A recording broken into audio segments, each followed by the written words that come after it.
सूरत के एक छोटे से गांव में आकाश नाम का लड़का रहता था। उसके परिवार में माँ बाप और एक छोटी बहन थी।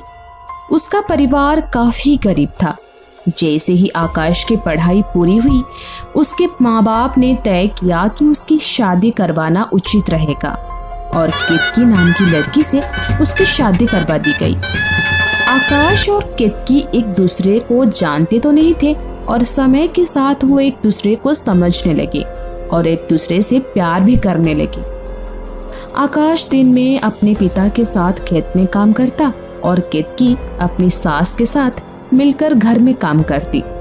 रात में आकाश और केतकी को एक दूसरे के साथ रहने का समय मिलता, जिसमें वो खूब बात, हंसी मजाक और प्यार करते हैं। ऐसे ही कुछ महीने बीत गए और धीरे धीरे आकाश के घर पर पैसे खत्म होने लगे।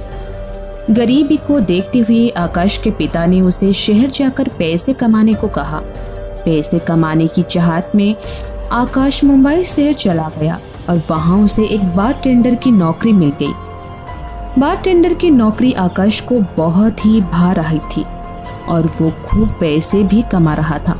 आकाश को बारटेंडर की नौकरी करते हुए तकरीबन 3 महीने हो चुकी थी और वो काफी लोगों के साथ घुल मिल चुका था।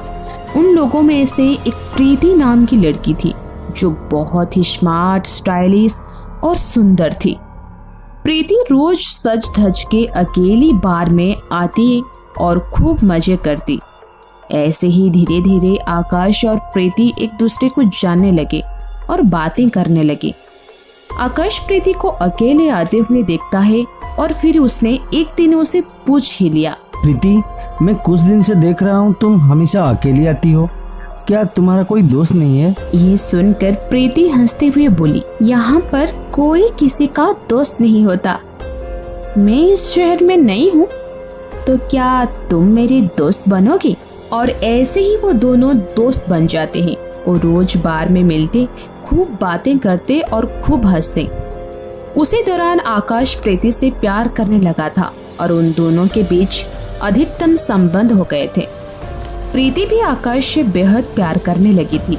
उनके बीच दोस्ती से शुरू हुआ संबंध काफी हद तक आगे बढ़ चुका था। प्यार में डूबा आकाश अपने परिवार को भूल रहा था। जहां आकाश रोज रात में अपनी पत्नी केतकी को याद करता, अब वही अपना सारा समय प्रीति के साथ बिताने लगा था। ऐसे ही 6 महीने बीत गए। प्यार में डूबा आकाश तय किया कि अब वह दूसरी शादी प्रीति के साथ करेगा और प्रीति भी राजी हो गई। शादी करके दोनों खुशी से अपना विवाहित जीवन एंजॉय कर रहे थे।